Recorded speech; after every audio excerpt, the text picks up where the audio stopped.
አቶ ገዱ አንዳርጋቸው ላይ እንዲሁ ሰውኛም ነገር ስላለው አንዳንድ ሀሳብ ለመስጠት ነው የደወልኩት።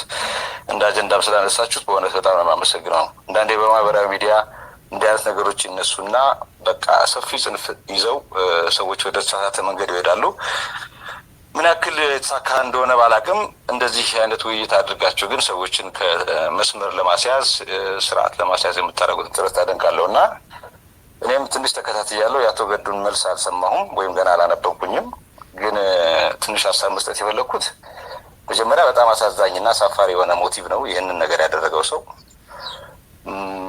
ለምንድን ነው እንደዛ? ምንድን ነው አንደኛ አቶ ገዱ የመረጠው ስራ ወይም እየሰራ ያለው ስራ የአደባባይ ስራ ነው አይደለም። መቼም የፓርኪንግ ስራ ተደብቆ የሚሰራ ስራ አይደለም። ራሱ ሸፍኖ ወይም ከሰው እይታ ተደብቆ የሚሰራ አይደለም። ስለዚህ እንደ ትልቅ ግኝት ይሄን ተዘጋጅቶ አደባባይ ማውጣቱ የሚያሳፍር ነገር ነው።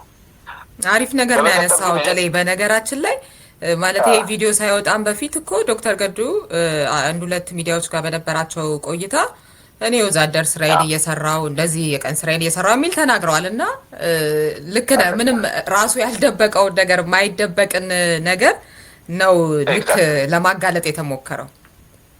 አዎ ይሄ በጣም አሳፋሪ ነገር ነው እና ሌላ እንኳን ሞቲቭ አለኝ መልካም ሀሳብ ነው አድንቄ ነው እንኳን ቢል ምንም መደበቅ አያስፈልገውም። እንዳልኩት የአደባባይ ስራ ነው ያለው።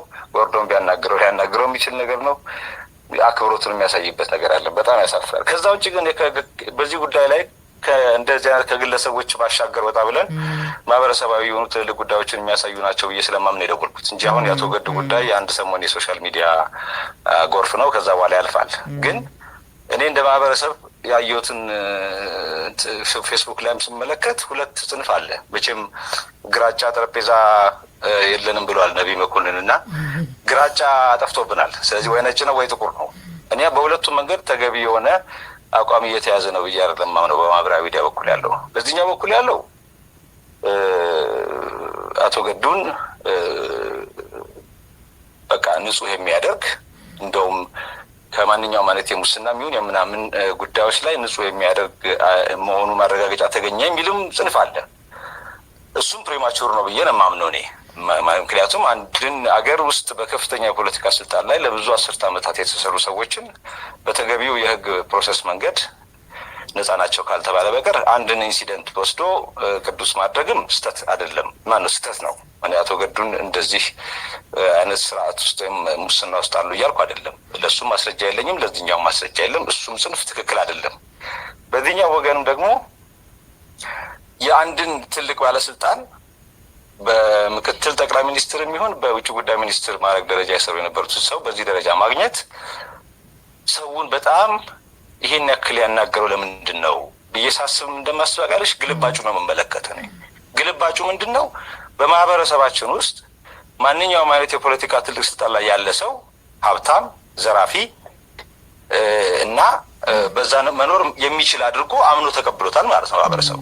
ስለዚህ አቶ ገዱ በጣም በሚያምር መኪና በተመቸ ህይወት መንገድ ቢያዩት ኖሮ ይህን ያክል ይጮህ ነበረው የጉዳዩ ብዬ ሳስብ አይመስለኝም። ስለዚህ ሳናስበው የሰጠነው ወይም የተስማማንበት ማህበራዊ ኮንሰንት አለ ብዬ እንደማስብ ነጥቆኛል።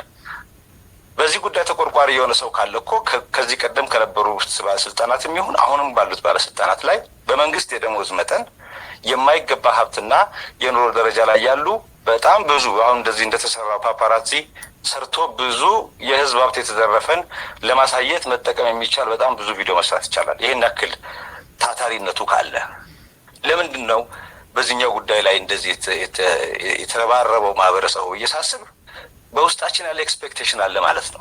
አይሽ አንድ መሪ ብዙ ሀብት አለው ከዛ በኋላ መኖር ይችላል የሚለውን ነገር ሳናውቀው የተስማማንበት ነው። አንድ ሁለተኛ ደግሞ ከሰዎች ማግኘትና ከሰዎች በሰላም እና በጤና ከመኖር ባሻገር ምን ያክል የሰዎች መውደቅ አጀንዳችን እንደሚሆን የሚያሳይ ነገር ነው። አልወደቀም አቶ ገዱ ምርጫው ነው። ምክንያቱም አልተናገረም። በዓለም ላይ ይሄ ነገር አዲስ አይደለም። በነገርሽ ላይ የማነው ስሙ ሀገር ፕሬዚዳንት አሁን የዩራጋዩ ፕሬዚዳንት ስልጣን ከለቀቀ በኋላ የሚኖርበትን ኑሮ በተለያዩ ዶክመንታሪዎች አይተናል አይደለም? ማን ነበር? ጆሴ ሞሂካኖ የሚባለው ሰውዬ። ሌሎችም ብዙ ኤግዛክትሊ እነ ኔሬሬን ተመልከትና ወጥተው ቢያንስ ለህዝብ አደጋ ያደርስብኛል የሚል ኮንፊደንስ የለም የሚል ኮንፊደንስ ሲኖራቸው በዚህ መንገድ ቢኖሩ የግል ምርጫቸው ያደረጉ ሰዎች አሉ። እንጂ በስራ ዘርፍ በነገራችን ላይ ከዚህ ቀደም ያነበብኩት ለአንድ የትምህርት ጉዳይ ያነበብኩት አንድ ጽሁፍ ነበረ። ከፍተኛ ስልጣን ላይ የነበሩ ሰዎች ከወጡ በኋላ በሶስት ዋና ነገሮች ቀጣይ ህይወታቸውን ለማስተካከል ይችላሉ የሚባል ነገር አለ። አንደኛ ይሄ በተለምዶ ኩዊድ ፕሮ ኮ የሚባለው እንግሊዝኛ ቋንቋ አለ አይደለም? ምንድነው በአማርኛ እከከኝ ከክልህ በሚባል የሚተረጎም በስልጣን ዘመናቸው ያደረጓቸው የፖሊሲ ተጽዕኖዎች፣ ህጎች እና አንዳንድ ውለታዎችን በለው ከስልጣን ቆይታቸው በኋላ በብዙ ባለሀብቶች ብዙ እድሎችን ሊያገኙ ይችላሉ። በስራ ላይ ያሉ ደግሞ ሁለተኛ በቅጥር ደረጃ ራሳቸውን ሊያዘጋጁ ይችላሉ። አሁን በተለያዩ ዓለም አቀፍ ተቋማት ላይ የሚሰሩ ሰዎች አሉ፣ በስልጣን ዘመናቸው ቀድመው አዘጋጅተው የሚወጡ ማለት ነው። ከዛም ወጥተው ደግሞ በሶስተኛ ደረጃ መንግስትና ፕራይቬት ሴክተሩን ሎቢ በማድረግ በከፍተኛ ስራ ትልቅ ገቢ የሚያገኙ የቀድሞ ባለስልጣናት አሉ፣ ህጋዊ በሆነ መንገድ ማለት ነው። አቶ ገዱ ካሳለፈው የፖለቲካ ታሪክ አንጻር ስንመለከተው ከነዚህ ምናልባት በሁለቱ የራሱን መንገድ መከተል ይችላል፣ ሶስተኛው ባይሆንለት የሎቢ ማድረጉን ካለው ፖለቲካ አንጻር ማለት ነው። ግን ያም ለማለት ቅድም ሪዮት ተቀስ አድርገሽዋል መጀመሪያ ላይ። እኔም በተወሰነ መንገድ ስለማውቀው ከስራዬም ጋር በስደት ስትኖር ያለህ ስታተስ በየትኛው ዓለም አቀፍ ድርጅት ላይ ምን አይነት ሪኳየርመንት እንደሚያስፈልግ ይታወቃል። ፓስፖርት ያስፈልግሃል፣ ዜግነት ያስፈልግሃል፣ የመኖሪያና የስራ ፈቃድ ያስፈልጋል፣ ታክስ ከፋይነት ምን ያስፈልጋል፣ ብዙ ነገር ያስፈልጋል። እንጂ አቶ ገዱ ያም ነገር ሊንክ ሳይኖረው ቀርቶት አይደለም፣ ኮኔክሽን ሳይኖረው ቀርቶት አይደለም ማለት አይደለም። ግን ያም ይቅር ደግሞ የሰው የግል ምርጫ እስከሆነ እንዴት አይከበርም? በጣም ሲምፕል ላይፍ እኮ መኖር የሚፈልጉ ሰዎች አሉ በፍላጎታቸው ደረጃ። አሁን እድሜውን ተመልከት፣ አቶ ገዱ ትልቅ ሰው ነው። ሜቢ የቀረኝን ህይወቴን ትንሽ ስራ ሰርቼ እየኖርኩኝ ሰፊ ጊዜ የማገኝበት ከቤተሰቤ ጋር ሰፊ ጊዜ የማሳልፍበት ወይም ማነብበት ወይም የምጽፍበት ሰፊ ጊዜ ይፈልጋል ብሎ በጣም ሲምፕል ስራ መርጦ ሊሆን ይችላል።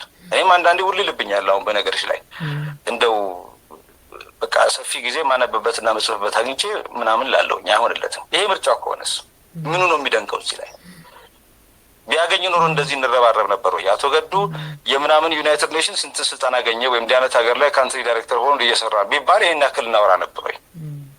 ስለ ለማ መገርሳ አውጥተናል ወይ? በዚህ ደረጃ የደብሊው ኤፍ ፒ ውስጥ ስልጣን አግኝቶ ሲሄድ አልተወራም።